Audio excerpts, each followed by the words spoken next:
So in this month, we are looking at the topic of spiritual guidance and its relationship to personal responsibility. So what that leads us to believe is that guidance is ever present, and it is our responsibility to find a way to tap into that and to use that. Sometimes I picture ourselves like a little child in a high chair. You ever put like soggy Cheerios on the tray? Not all of them make it here. Some of them get kind of tossed to and fro. I imagine that we're sort of like that child in that high chair, and the universe is putting an abundant amount of Cheerios onto our tray. Some of them we consume, so much of them are on the floor. And what is being given to us is the portal, or the invitation to understand what spiritual guidance actually means and the way in which it is facilitated and breathed into life by our individual choice. And that it is our responsibility. I was going to say it's our responsibility if we're conscious light workers, students of truth, but actually it's the responsibility of every sentient being, because we're all one, and the whole reason that you and I are in this experience, in this flesh and blood experience, is to be at one with that guidance and that power. It's our whole job. It's our whole mission. It's our mission. It's our soul's assignment. So last week I started with giving to you the opportunity to begin to practice bringing that guidance in. How many of you did your Center of Divine Attraction? You all have your picture posted somewhere. Thank you for all of the feedback for that. That was wonderful. And this week I want to talk about, and it's perfect with Mother's Day, what is the actual womb of creation? What is the archetype of that feminine energy which is constantly giving birth? And you and I are products of that. And our mind actually has a feminine component to it. Our mind is actually a creative womb whereby we put into creative process and bring forth manifestation. We're giving birth every single day. Ouch. We're giving birth every single day. And so how do we become conscious birthers rather than being on the other end of that, which is bringing creation in by default? Giving birth to something that isn't in our best interest. So we have to understand, we have to begin to understand what the creative process is. You have to understand that that which is the divine design that gave birth to this thing called the cosmos is the divine design that exists within the mind of all human beings. It's the way in which anything evolves. So when we talk about mind, do you really understand what I'm talking about? And if not, I shall give you an illustration. Can I have a man volunteer? All right. Kwaku. Ladies and gentlemen, welcome man. This is Kwaku. All right. Kwaku represents the masculine component of mind. Now we're talking about one mind, not multiple minds. One mind of which you and I are all absorbed in. And one of the aspects of this mind that you and I are absorbed in is a thing called objective mind. And objective mind does what? Chooses. Now my students are all answering. Okay. Objective mind chooses. And how many times through the realm of objective mind do you choose? 60,427. And then you go to sleep. No, it's a lot, okay? I don't know where they came up with the 60,000. Somebody had a little ticker thing going thought. But estimated, we'll say, more than 60,000 thoughts a day being generated from what aspect of mind? The masculine part, which is called the objective. The only reason why it's called the masculine part is because it initiates. In other words, it spits out. It spits out thought. Okay? Keep it clean. It's a family show. All right.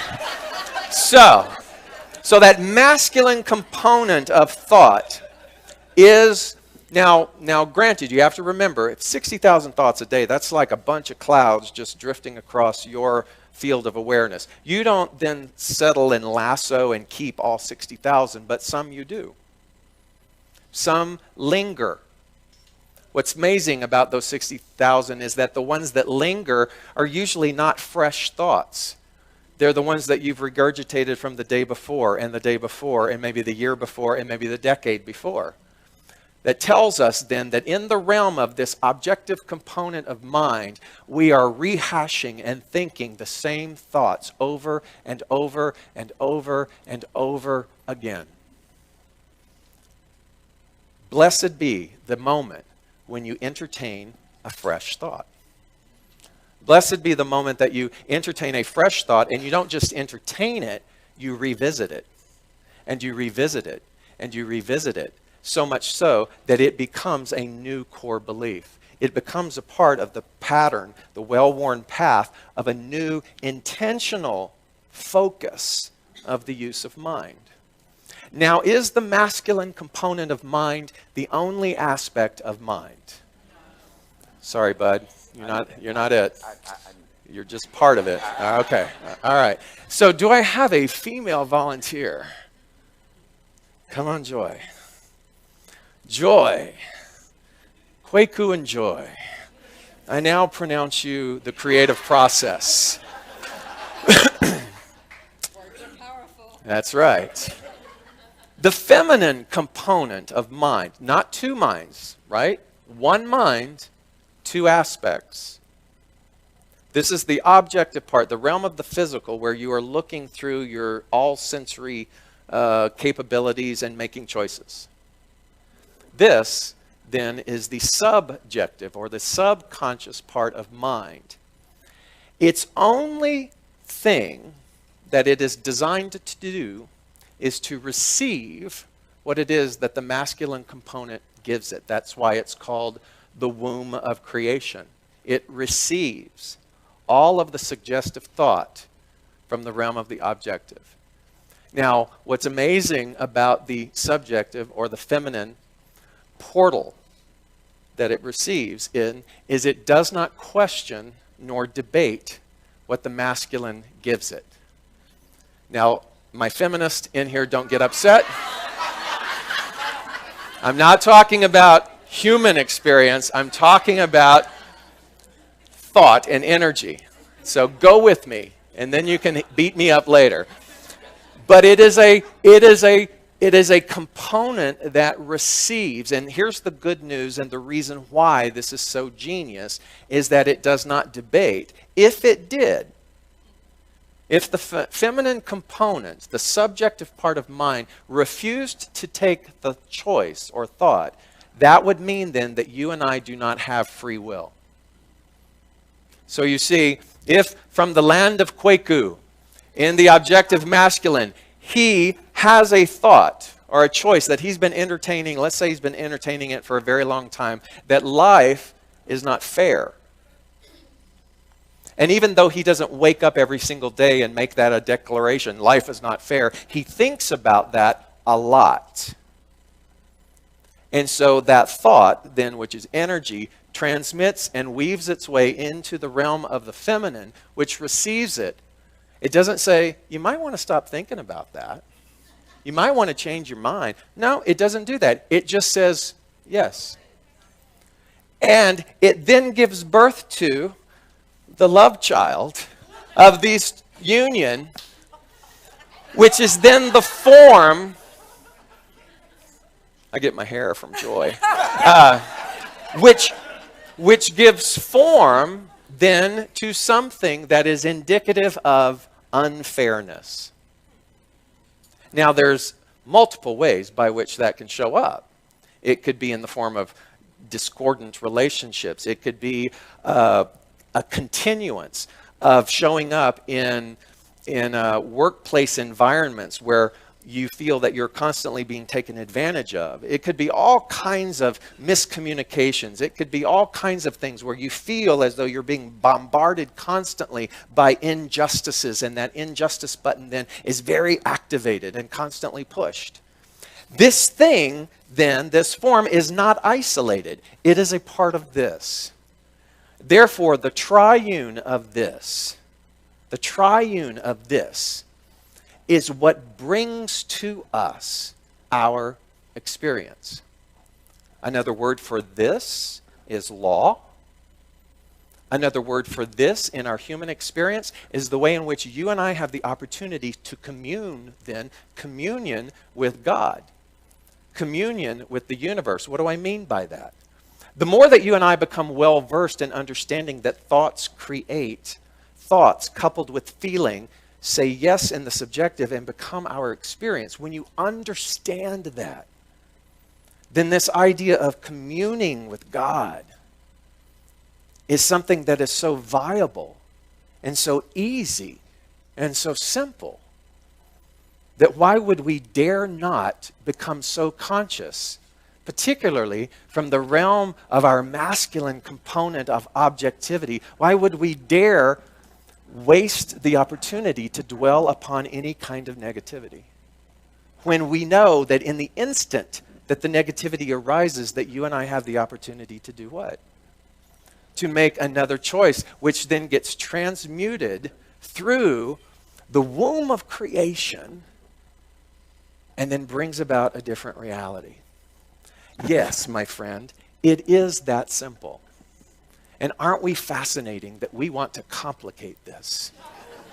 We want to have stepchildren in here and all kinds of things that want to get into the way in order to make this have some prestige. But the creative process, the way in which mind works, is very simple. Change your thinking. You then change your life.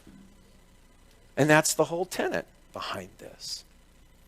So what is being presented to us then today in terms of this as a communion with that higher dwelling, the communion with Source, is to understand that in this is the opportunity to not just take this component at face value, but to realize that this component is interwoven with imagination. Imagination which what? Knows no what? No boundary. Imagination knows no time nor space. Imagination is not bound by history. Imagination could care less about what happened to you as a child. Imagination and the energy and the vibrancy and the boundlessness of that has the opportunity for you to begin to pick and dwell and move through the portal of creation, as long as you are devoted to that. And so when we begin to understand this, I ask you today, where is your responsibility in living consciously with this model? Not just one day of the week, but with regularity. Every single day. How do you become mindful of the choices from the realm of your objectivity that you begin to pick and choose? How do you become mindful of the conversations that you keep having with the same people who are not leading and elevating you to be in those positions that you dream of being? How are you being mindful of the fact that you keep telling the same story that you've been telling all of those years? You know, that story of woe is me. How do you become mindful? How do you become mindful of going, I don't want to keep telling that story. It's lazy. It's irresponsible. And this is about responsibility. You know what else is in the possibility of the realm of objectivity? Everything. Anything is possible. Right now, your rational mind is wanting to put caveats to that. When in actuality, if you and I are birthed from that which is the cosmos, if we are birthed from that thing which has infinite possibility, then the only thing that rests then with regards to the possibility of that is your devotion from the realm of your objectivity, because the womb of creation, the subjectivity, will always say yes. Yes. In fact, it's already doing that. It's saying yes to why you can't have what you have. It's saying yes to why you can't have what you want. It's saying yes to why certain things don't work out. It's always saying yes.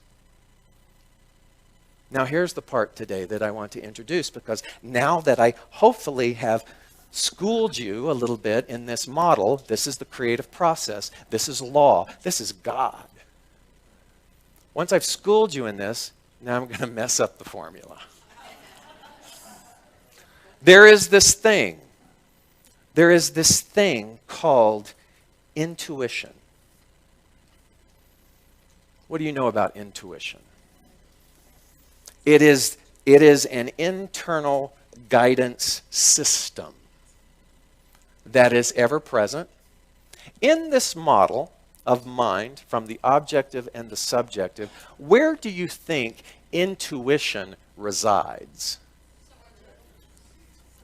And we have dissension in the crowd. Where do you think intuition resides? It resides within the feminine component of mind. So in other words, the masculine is all about intellect. The feminine is about heart and guidance and nurturing and love. And you see, somewhere along the way, we got things screwed up because we put then mind over heart. So that mind was supposed to lead the heart, when in actuality it's false. The heart leads the mind.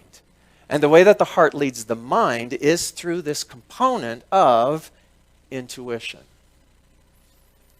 Do you know that you have intuition?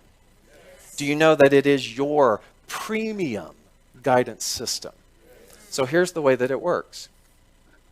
Every single time that you make a thought, a choice, from the realm of the objective, let's say this time that it's a positive one. Let's say that the thought is this: I live in a world that works for everyone. And every single day, wherever I go, whatever corner I turn, I am bombarded with support. Everything comes to me easily and effortlessly. I surrender to that greater flow because it knows far better than I. And as I live in this energy and in this devotion, everything that I need comes to me. And it comes to me in the perfect timing and in the perfect way and in the perfect structure and in the perfect model and in the perfect personality for whatever it is that I specifically need in my life, exactly in the moment that I need it. That becomes my choice. That, it even got a little ding dong on that. Right answer. So that's my choice. That becomes my devoted choice. Do you think that when Kwaku makes that choice, there's a lot of music boxes going. For those of you listening at home, there are music boxes going off now. So when Kwaku makes that choice, do you think that that's an individual, isolated choice? Actually, it's not. Every single time one of you makes an elevated, expanded, fresh thought, it travels into the realm of subjectivity where it aligns itself with. Now here's the great thing. The womb of creation, the feminine portal which receives all direction, is the warehouse of all thought. Not just Kwaku's thoughts. It's the warehouse of all thought. So it's every thought that everybody in this room has ever thunk. Every thought that you have ever had is housed within the universal subjectivity. Think about that for a moment. Not just your thoughts. Everyone in this room. Now expand it further. Everyone in Atlanta. Now expand further in the state of Georgia. United States, the world. Not just in current time, all time. Every thought that has ever been thought is housed within this universal, subjective womb of creation. So every time there is that thought of, I am divinely supported, it travels into the subjective where it aligns with every thought that ever said, I am supported. Think of the multiplicity of energy then that is emitted into form. And you think it's just you, isolated, doing this process. Think about every single time that you say, life is unfair, I can't catch a break. It travels in through the historic womb of creation and aligns with every sentient thought that ever said, I can't catch a break. And it becomes the magnification of all of that thought. Do you have the luxury of being unconscious? Do you get it? So when Ernest Holmes said, change your thinking, change your life, he was talking about the immensity of creation and the way in which everything is unified. So intuition, the mothering instinct of intuition, wants to help this guy. Does this guy always listen? What's wrong with you? Do you always listen to your intuition? But you see, intuition then, if you rest your head on his shoulder, never leaves you. Never leaves. And is beckoning in its feminine nurturing energy to try to get your attention. And so we think that the model or the traveling of the energy goes in this direction, but it actually starts here in the womb of creation and tries to speak to that intellectual part of us and the objective to say and guide and direct and nurture. If we're not paying attention, we bypass this, and whatever it is that we say or choose, it will still say yes to it, even though it may have tried to guide us to do something differently. That's the gift of free will. That is the gift that each of us possess. If that gift was taken away from you and I, if somehow this particular feminine energy usurped the free will of choice, then you and I would be nothing more than robots. But the fact that you have been given the opportunity and blessed with this gift and then left alone to figure it out in humanity, but you've never been left alone in the realm of spirit. Would you give a hand for my co-creation process?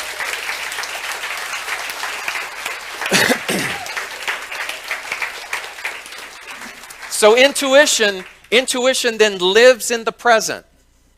It's living within you right now.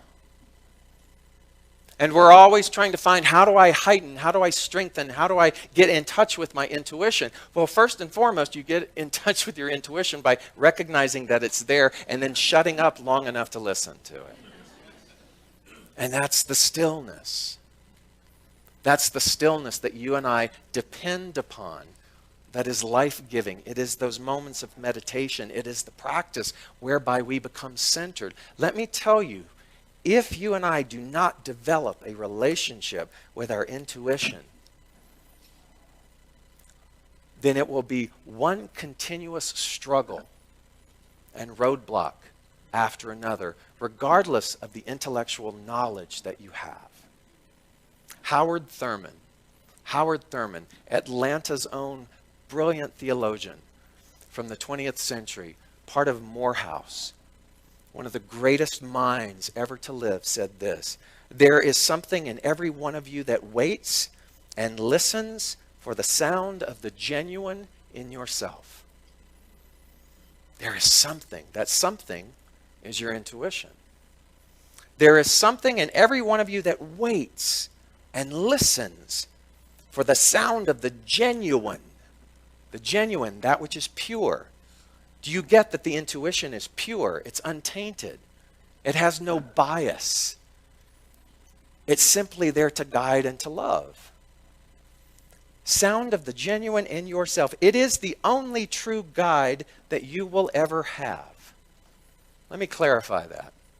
It is the only true guide that you will ever have. There are many guides in the realm of the human effect world. Guides, mentors, teachers, practices, places that you can go, mentors, sages, philosophers, mediums, all kinds of things that are out there to help facilitate us and guide us. But spiritual guidance in its purity rests where? Within you. If you and I lose track of that, then we begin to make other people the responsibility and the crutch for our good. Where's my therapist? I can't do anything. Where's my therapist? Your therapist is in your heart. Where's my astrology? Where's my this? Where's my that? Not that any of those things are bad. They're great. But I want to remind you that if we give that power away to another person, another medium, another modality, without first allowing our own selves to have that level of objectivity, always remember then that the information is being filtered through someone else's mind, regardless of how pure and beautiful and advanced it might be.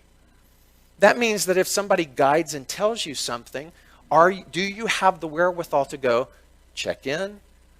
Does that feel good to me? Does that feel in alignment with me? Or do you just believe every single thing that everybody tells you? Can you imagine if you were an actor in this world and you believed your reviews? Every single one of them. That's kind of what that is. The reviews that you and I are getting from different modalities are being filtered through the mindset of their process. You must begin to understand and take responsibility for your communion with God by developing this intuition.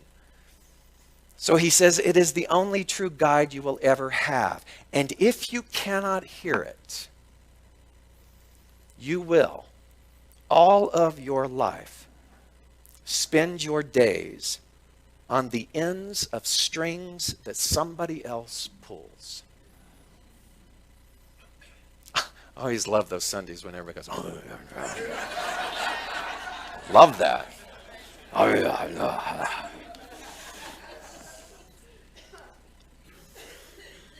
So how do we develop this? Well, this is what it looks like in the beginning. Remember that short little analogy that was called Life in 5 chapters? Chapter 1, I walk down the street. There is a deep hole in the sidewalk. I fall in. I am lost. I am hopeless. It isn't my fault. It takes forever to find a way out. In chapter 1, am I in tune with my intuition? No. Likely not. Is my intuition void and separate from me? No, but I doubt very much that I am well-versed and skilled in paying attention. Chapter 2, I walk down the same street. There is a deep hole in the sidewalk. I pretend I don't see it. I fall in again. I can't believe I am in the same place. But it isn't my fault. It still takes a long time to get out. Am I listening to my intuition? Am I in communion with God? Is God or source or wisdom separate from me? I'm just not skilled. Do I have the capability of being skilled? Chapter 3, I walk down the same street. There is a deep hole in the sidewalk. I see it there. I still fall in. Oh my God, it's habit. It's habit. But my eyes are open. I know where I am. I know where I am. And guess what? It is my fault. I get out immediately. Took me a long time before I get out immediately. Chapter 4. I walk down the same street. There is a deep hole in the sidewalk. I walk around it. Am I getting in touch with my intuition? Am I getting more in alignment with my internal guidance system? Yes. Chapter 5. I walk down another street. Yeah!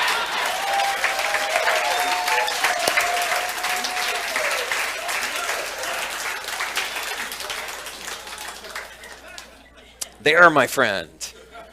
There is the essence by which you and I have the power to be able to do. You see, if I had listened in the beginning, my chapter 1 would have been my chapter 5. And sometimes, and it's not right or wrong, good nor bad, sometimes I have to go through all 5 chapters before I get it. And I'm going to guarantee that you have already been through all 5 chapters. Do you really want to keep reading that book? Do you really want to keep practicing that same thing? Or do you honestly, truly, seriously, do you honestly believe that you have the ability to quantum leap to whatever your chapter 5 is and to begin to understand that bliss, heaven, wholeness is not something futurized? I remind you constantly about the subtle acceptance, that we subtly accept things that we are told. And I want to groom you, I want to build you, I want to inspire you to begin to question your subtle acceptances. Just because it's been that way for X number of years does not mean that it has to take that particular path again. Just because the doctor says it's going to take you 6 months to blah, blah, blah, do you see that automatically you go, oh, okay, 6 months, okay. Why do you have to subtly accept that? Why do you have to subtly accept that you are too old? Why do you have to subtly accept that your ship has sailed? Why do you have to subtly accept that all the good ones are taken? Why do you have to subtly accept that things are final? Nothing is final. Not even your life is final. And so when we sit in the reverence of that and we begin to intuition is like communion with God. That's what intuition is. It's communion with God. And when we begin to commune with that faithful energy, then as Albert Einstein said, imagination, intuition, it's everything. It is the preview of life's coming attractions. And so I just offer you this, to find a way to begin to heighten your intuition. If you Google, how do I heighten my intuition? Oh my God. There are scores of websites. The 7 most effective ways to heighten one's intuition. The top 10 ways to, you're going to find a bunch of them. I'm going to tell you the number 1 way, get still. Get still and listen. So I'm going to invite you to listen this morning. Close your eyes and take a deep breath.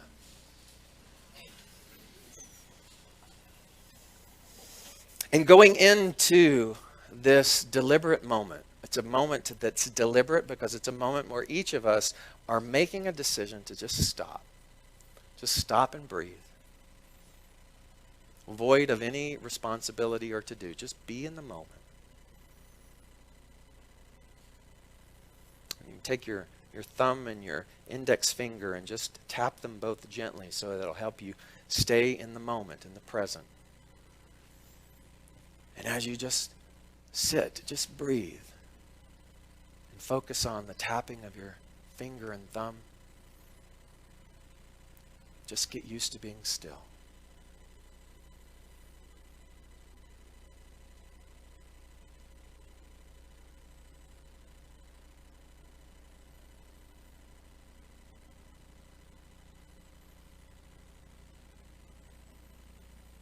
Breathe deep. And now, Ask that question. What is the question that you want an answer to? Ask it. Ask it from the reference point that the answer is in there inside of you, eager to give it, to be given, to be received, to be heard. Just listen.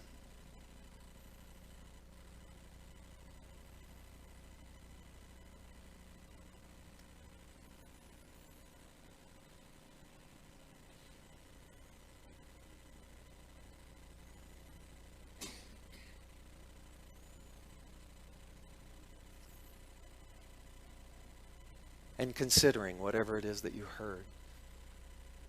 Being willing to notice when you're censoring. Being willing to see when your intellect wants to get in the way and rationalize. You know that this is a practice whereby any question that you have, you can simply become still and ask. What does it say? Ask and ye shall receive, because the answer is already there. And so I affirm and know that each individual and then the collection of this community moves forward from this point on with a clarity of mind and a conviction in spirit to begin to take back any misplaced power, to begin to take back that power for themselves, and to begin to know unequivocally that they are the perfect and divine design for creation to express. That all things are coming in, all things are being added, because we are now in allowance of that. And we have set aside our resistance and our doubt, the history of opinion, and we have moved now into the beginning energies that form the history of our own making. And we walk hand in hand with intuition, with imagination, and with recognition of that which is law, the creative process inside of us. And we are never, ever alone.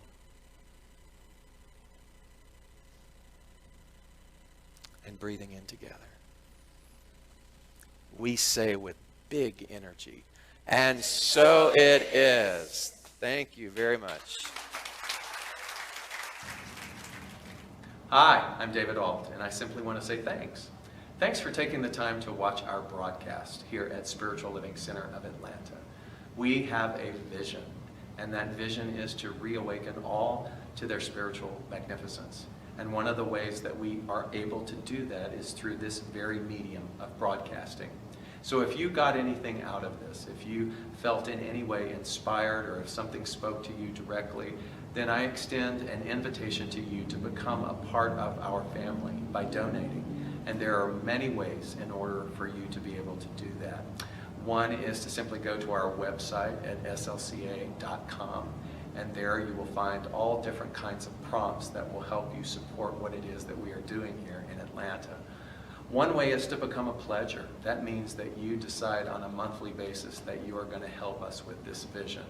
Another way is to donate through our management system called Fellowship One, another through PayPal, and another even easier way is on your cell phone. You can do what's called text to tithe, and that number is 404-796-7030. Again, thank you so much for your support, and I invite you to come back weekly to see what it is that we're up to. Blessings.